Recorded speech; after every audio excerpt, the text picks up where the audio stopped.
Sebelum belajar, alangkah baiknya kita baca doa terlebih dahulu. Baca doa dimulai.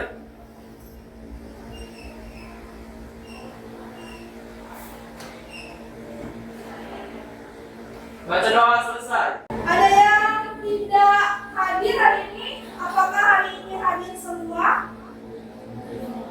Hadir semua? 35 orang hadir semua?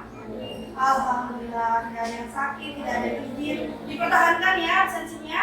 Sudah semester 2, izinnya dikurangi, kemudian jaga kesehatan. Jadi hadir terus, karena musim hujan juga ya. Baik, sebelum kita mulai belajar, coba dicek kelasnya, masih ada sampah? Coba yang masih ada sampah tisu di kolong-kolong kemudiannya, gawai sudah dimasukkan dalam tas. Masukkan dalam tas ya, gawainya tidak di dalam saku, tidak di kolong meja. Masukkan dalam tas gawainya. Silakan saya beri waktu 10 menit untuk membaca buku. Selamat membaca.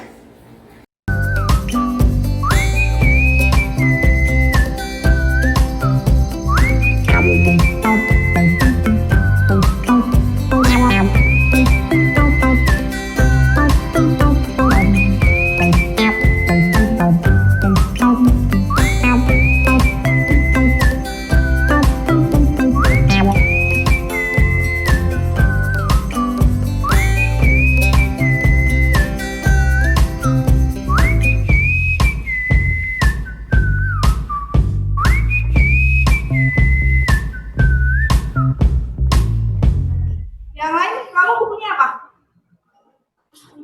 Reli. Bukunya Wiji Tukul.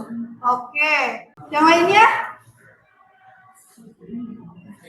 Fajri apa Fajri bukunya? Nyoto. Lagi? Ada yang presiden bukunya presiden? Ada Bapak Jokowi, Soekarno, ini siapa? Pak Soeharto.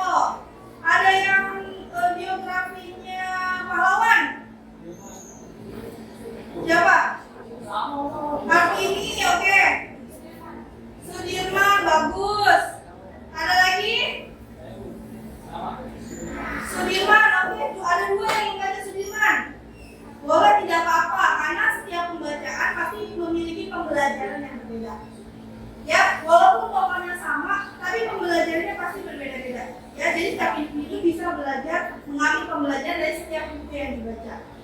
Pahlawan ada lagi selain Sudirman dan Kartini?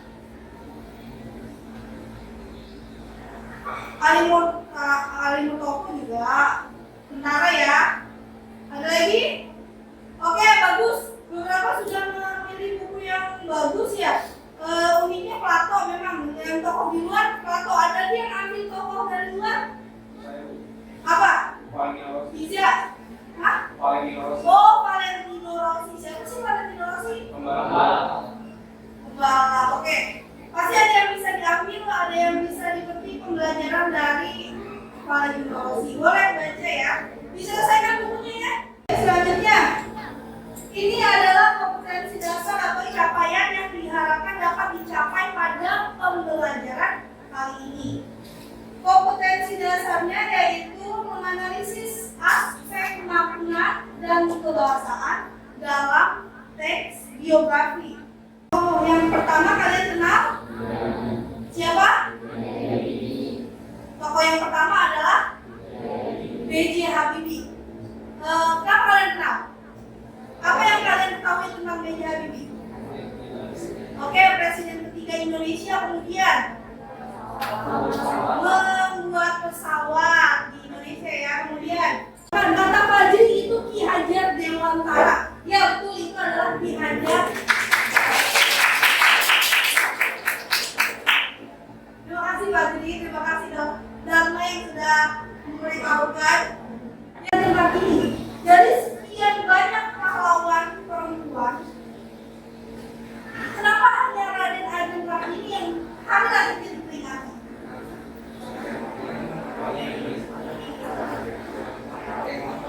Kenapa? Ayo Fajri bicara yang lantang. Iya betul tinggal di. Oke, karena R.A. Kartini mengangkat martabat wanita. Oke, dari sekian pahlawan perempuan, R.A. Kartini adalah satu-satunya tokoh yang memperjuangkan hak-hak perempuan. Ya, ada Suryati, dia berjuang, dia seorang perempuan, dia berjuang untuk bangsa dan negara, untuk kemerdekaan kita. Ada Dewi Sartika juga sama berjuang untuk bangsa dan negara. Tapi Raden Ajeng Kartini itu berjuang untuk hak-hak perempuan. Harus kita perjuangkan, yang Kartini perjuangkan adalah hak yang sama. Ya, bukan berarti perempuan harus seimbang, setara, atau perempuan harus melampaui laki-laki, tidak. Tapi setidaknya perempuan jadi memiliki hak yang sama. Emansipasi. Sekolah, laki-laki bisa sekolah, perempuan bisa sekolah. Laki-laki punya cita-cita tinggi, perempuan juga berhak untuk punya cita-cita. Laki-laki bisa berkarir, perempuan juga bisa berkarir. Ingat, tujuannya bukan untuk melampaui laki-laki, tapi agar si perempuan memiliki hak yang sama dengan laki-laki. Sebagai manusia, laki-laki dan perempuan sama-sama manusia, betul kan? Maka sudah sepantasnya keduanya memiliki hak yang sama, tokoh utama. Jadi orientasi itu isinya pengenalan secara jelas tokoh utama. Pengenalan secara jelas tokoh utama. Isi dari peristiwa dan masalah mengenai kondisi tersulit dari tokoh. Ya. Jadi bentuknya nanti alur cerita. Isi dari peristiwa atau masalah itu adalah kondisi tersulit dari tokoh. Kemudian tokoh menemukan cara keluar dari hal tersebut. Nah, cara keluar itu nanti yang akan menjadi motivasi atau kekhasan dari tokoh. Reorientasi adalah bagian akhir, bersifat opsional, maksudnya adalah bisa ada, bisa tidak. Biasanya isinya hanya berupa opini penulis atau penutup akhir.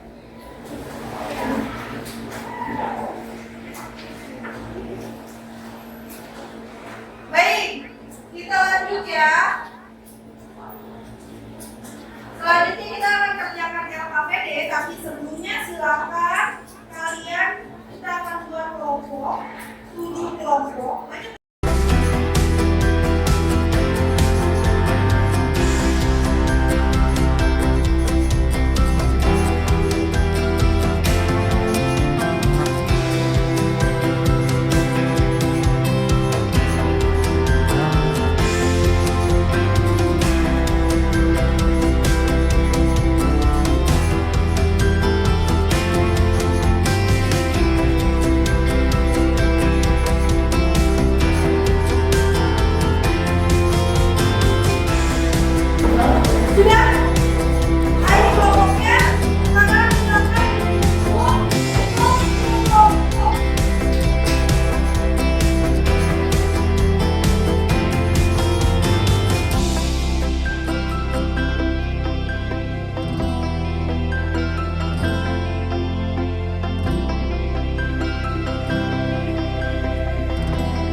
dan melanjutkan sekolah ke Slovakia.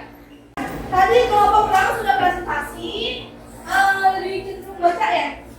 Lebih banyak baca. Saya harap kelompok-kelompok selanjutnya tidak banyak baca.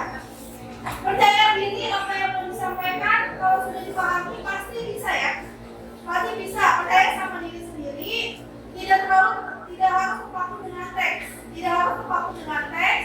Kamu bisa eksplor teksnya. Paham ya? Gunakan bahasa sendiri saja. Kalau misalnya bahasa teks itu kamu sulit, kamu gunakan bahasa sendiri. Tapi bukan bahasa daerah ya.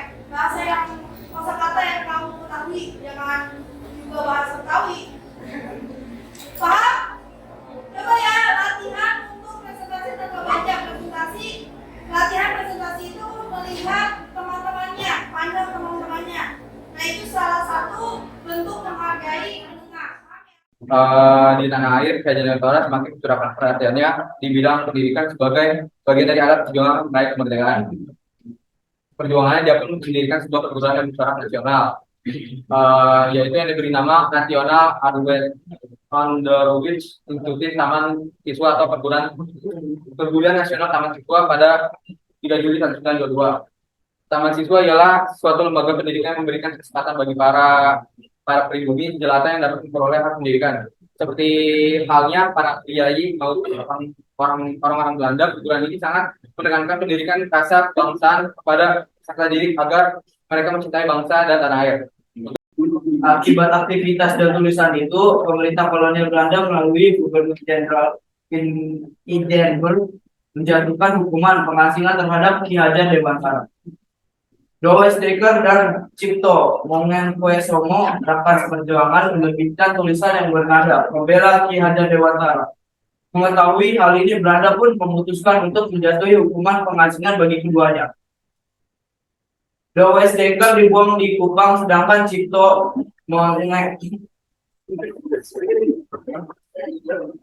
Mangunkusumo dibuang ke Pulau Banda. Namun mereka menghendaki dibuang ke negeri Belanda karena di sana mereka dapat mempelajari banyak hal daripada di daerah terpencil. Akhirnya mereka diizinkan ke negeri Belanda sejak Agustus 1913. Struktur teks biografi terbagi menjadi? Ya. Terbagi menjadi? Ya. Ya, apa saja?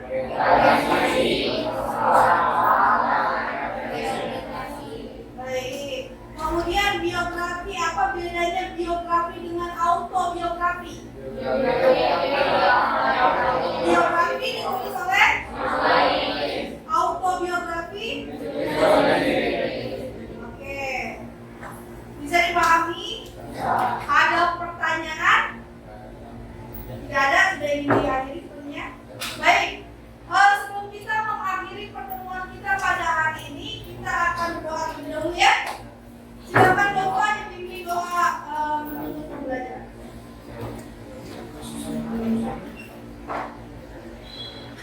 Sebelum selesai belajar, kita alangkah baiknya baca doa terlebih dahulu. Baca doa dimulai.